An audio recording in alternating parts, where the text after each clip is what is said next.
And Alan Stiles, our partner at Sacktown Sports 1140, joins us. He's on from 10 a.m. to 2. If you'd like to listen to him, what was your impression of last night? How did the Kings pull this off?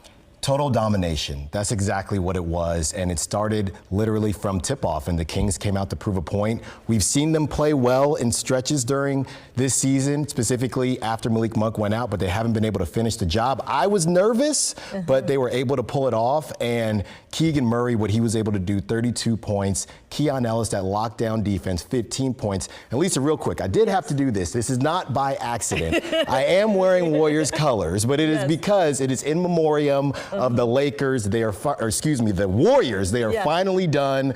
We don't have to hear from them anymore, not this season. The dynasty, it might also be over. So you got to say night-night to the Warriors, and the Kings did it last night. Yeah. Well, Steph didn't need to do that at the end of the playoff series in Game 7 last year. Give us the night-night. So it's only fair that it gets back to him. I mean, we talked, but you were saying even before the game that they were going to have to be consistent with the defense. They definitely did this. We knew that we needed Keon Ellis to step up. That definitely happened. With Zion Williamson out ahead of Friday with the Pelicans, what do you think will be the keys to success for the team? If we haven't beat the Pelicans once this season, not once. So how are we going to do this? I mean, it helps Zion's out. Yes. But before people get excited about that, the Kings also lost to the Pelicans by about 30 with Zion out. So just a friendly reminder there. When he was out one time, right? Exactly.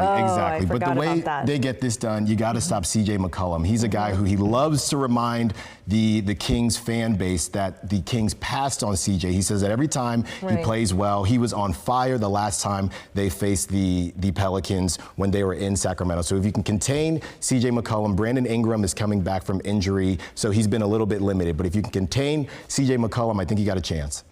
And what else do you think, I mean, who are the people that you're looking to have breakout games? I mean, do you think, you know, what can De'Aaron Fox do specifically in terms of leading the team? Yeah, I think De'Aaron Fox is due. You know, he scored about 24 points last night, but the good thing is he was distributing the basketball, 6 assists, and he didn't have to do too much offensively because of what Keon Ellis did, because of what Harrison Barnes did, because of what Keegan Murray did. So he is due for a big game. He can really step up, and if he is ready to take over the scoring area of what the Kings will need, I think that would be a great help.